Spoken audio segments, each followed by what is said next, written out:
Level 1. Was he really a president? This is the level for the guys who sat in the Oval Office, wore the title President of the United States, and then disappeared into history like Blockbuster. Buddy flicks, chick flicks, all on Blu-ray or DVD. Well, what do you think? It's awesome. You should try to get it on that ancient civilization show so that people can see how cultures used to live. I mean, seriously, some of these dudes were so forgettable that if you saw their portrait in a museum, you'd think it was the founder of a bank, not the leader of the free world. Who the fuck is that guy? Who the fuck is that? You've got guys like William Henry Harrison. Technically, yes, he was president, but only for 31 days. The man gave the longest inauguration speech in a snowstorm, refused to wear a coat, caught pneumonia, and died. That's it. That's the whole presidency. He didn't even have time to unpack his bags in the White House. There's Millard Fillmore, the last president from the Whig Party. Yes, there was actually a political party called the Whigs. But then, there's my personal favorite from this level, Calvin Coolidge, aka Silent Cal. Now, you know you're quiet when you're president during one of the biggest economic booms in US history, the Roaring '20s, and nobody remembers you.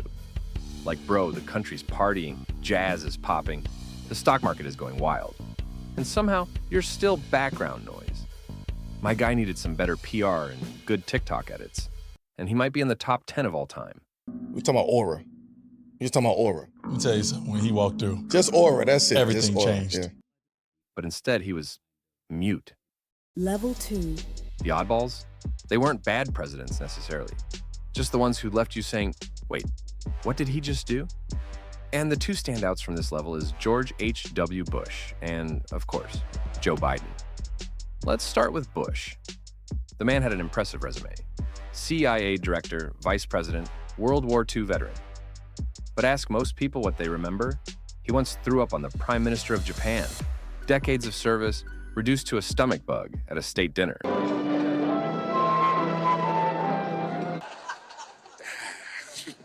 This could be a tough one to defend at work. But I'm gonna. Let's be real. Biden is a walking oddball highlight reel, whispering into the mic like a horror movie trailer. I got them $1.9 trillion in relief so far. Biting his wife's finger, biting random babies, challenging voters to push-up contests, and the man just can't stop falling. Half the time, you don't know if you're watching a presidential speech or an improv comedy bit. Just remind him, I wrote the bill on the environment. Level 3. The Drama Kings. This is for the presidents who turned the White House into a soap opera. Watergate. The scandal so big, they literally tack gate onto every controversy ever since. Without Nixon, we wouldn't even have Deflategate or Russiagate. Man basically branded scandal forever. He didn't even get voted out. He just rage quit the presidency. And then there's Warren G. This guy might be the original drama king. The Teapot Dome scandal. Oil reserves being secretly leased to private companies for bribes. It was basically the 1920s version of insider trading.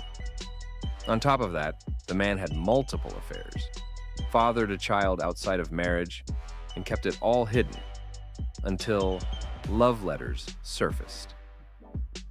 Bill Clinton said this before he was president of the United States. Have you ever had an extramarital affair, Governor? Well, if I had, I wouldn't tell you. If I had, I wouldn't tell you. So it was no surprise he would be saying this during his presidency. I want you to listen to me. I'm going to say this again. I did not have sexual relations with that woman. Poor Hillary. Level 4. The warlords. Some presidents want to cut taxes, some want to expand Social Security. And then you've got the ones who look at the world map and think it's their personal risk board game. Take Lyndon B. Johnson, George W. Bush, and Harry Truman. 3 very different guys, but all stamped with the same brand. War first, questions later. Johnson promised a war on poverty, but ended up giving us the war in Vietnam instead. Bush went looking for weapons of mass destruction that turned out to be more fictional than a Bigfoot sighting, and dragged us into decades of conflict. And Truman? The man barely had his Oval Office seat warm before dropping not one, but 2 nukes. Talk about a presidential icebreaker. These guys didn't just govern. They reshaped history with firepower. Their legacies are less about speeches and bills and more about mushroom clouds and an occasional shoe dodge. This level is proof that when a president decides to go full general, the whole world feels it, and the scars last way longer than their terms in office. Level 5. The People's Champ. This is where we put the Roosevelts, Teddy, and Franklin. Both of them had that rare thing most presidents only dream of.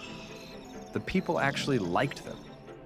Teddy Roosevelt was basically the original action hero president. Dudes out here creating national parks, wrestling with corporate monopolies, and giving speeches with a bullet literally lodged in his chest. He moved through life like an action figure, back when kids were still playing with sticks.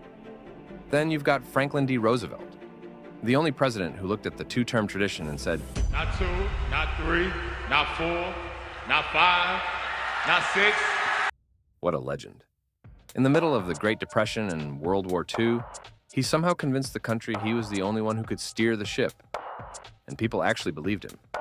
Together, the Roosevelts felt larger than life. They weren't just presidents, they were myth makers. Oh my God! I don't believe it! It's the people's champion! Level 6. The culture shifters. Hope is the bedrock of this nation. We're going to build the wall, okay? Believe me. We're going to build the wall. Together, they didn't just run the country, they turned it into must-see TV. Part blockbuster, part music festival, part WrestleMania. And whether you cheered, booed, or rage tweeted, you couldn't look away. That's the power of Reagan, Obama, and Trump.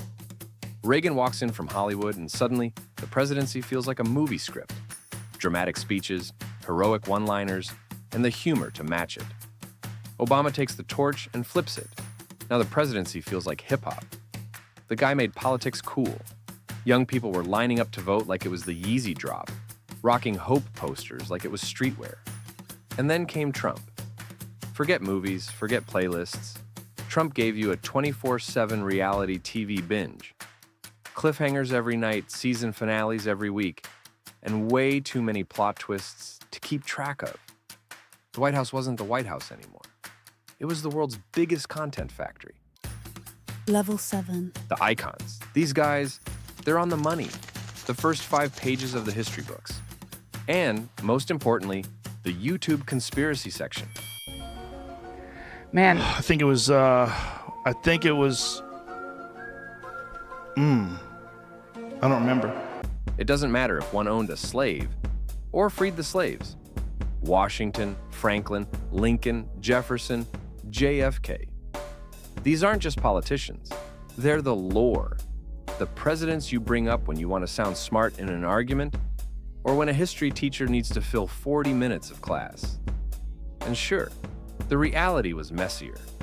Affairs, contradictions, entire sections of the population ignored. But once you've been upgraded to icon status, facts don't matter. Legend does. These are the faces etched into stone, carved into currency, and locked into American mythology forever. Every president after them is just levels below, for now. You often see Stephen A. Smith.